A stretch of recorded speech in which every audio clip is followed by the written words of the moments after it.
Pemimpin yang ke depan akan mikirin ke UMR-an di dalam tarif kendaraan, termasuk ojol.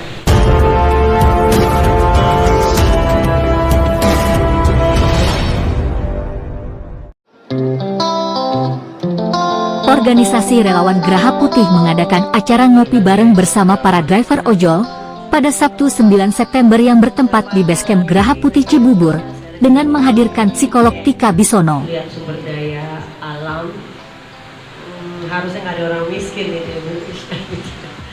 Menurut Ketua Umum Geraha Putih, diadakannya acara ngopi bareng driver ojol dengan menghadirkan seorang psikolog untuk mengetahui pengaruh totalitas kinerja dan modal psikologis terhadap kepuasan pribadi para pekerja driver ojol.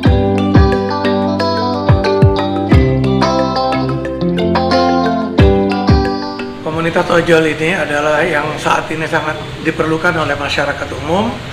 Mereka mencari penghasilan di jalan yang banyak resiko, dan yang setahu saya ada beberapa yang mempunyai kekhawatiran, stres, psikologis, dan lain-lain. Kebetulan Mbak Tika ini kan cukup dekat dengan kami, dan kebetulan juga waktunya tepat. Jadi saya undang Mbak Tika ke sini untuk memberikan konsultasi gratis, advice kepada mereka, dan ternyata mereka sangat antusias karena banyak sekali pertanyaan yang kalau tidak dihentikan mungkin nggak selesai-selesai ya. Makanya sekarang silakan Mbak Tika yang nanti menjelaskan apa yang disampaikan kepada mereka tadi. Ya, mungkin Mbak Tika bisa dijelaskan sedikit. Oh, oke. Sebelumnya Assalamualaikum warahmatullahi wabarakatuh. Waalaikumsalam.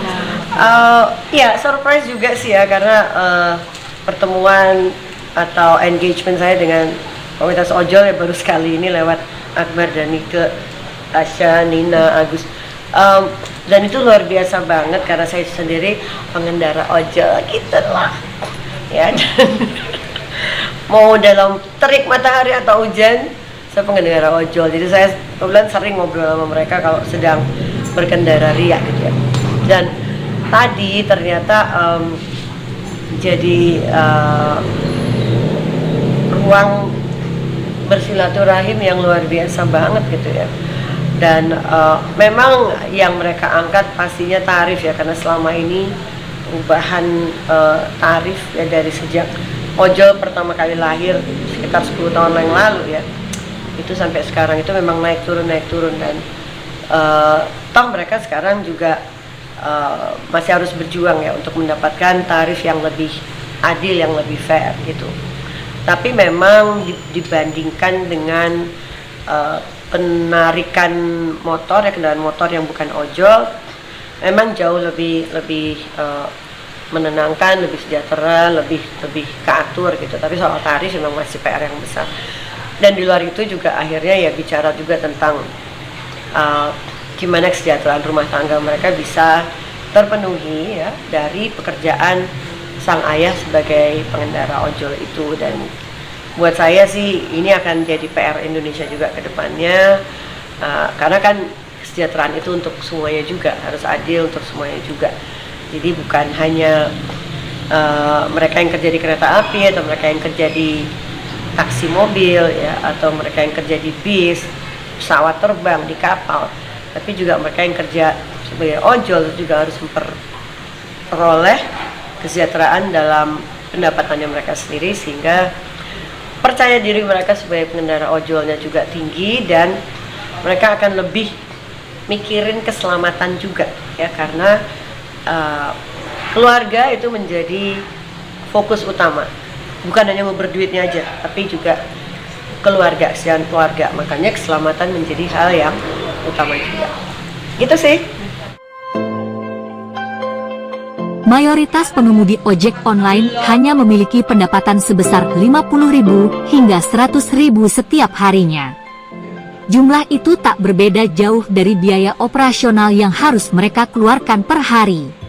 Malah kadang-kadang sehari saya cuma dapat 10.000. Cuma dapat 2 order itu. Untuk sekarang.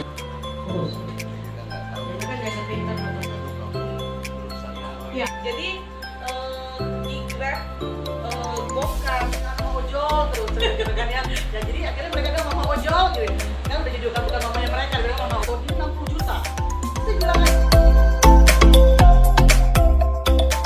saya sempat tahu tuh dari dulu, sempat ada yang per bulan sampai 20 juta, 10 juta gitu ya. Dan bonusnya gede gitu ya, bonusnya besar sekali. Sampai akhirnya terjadilah jual beli transaksi kepemilikan ya. Dan faktor bonus yang tadinya dari dikurangin akhirnya jadi hilang gitu.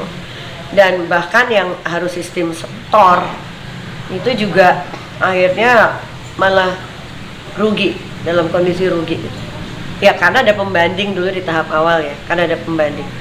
Jadi kalau buat saya sih mereka harusnya buat hitung-hitungan kayak neraca lah gitu ya. Sehari itu berapa kilometer dan bensin habis berapa. Ini saya sering diskusi juga sama mereka. Makanya kadang-kadang ojol tuh ada yang bilang, kita sih ambil yang dikit-dikit aja bu, daripada habis bensin di ongkos. Tapi ada konsekuensi juga gitu. Atau ada yang milih yang jauh-jauh aja, karena biar nggak rugi di bensin.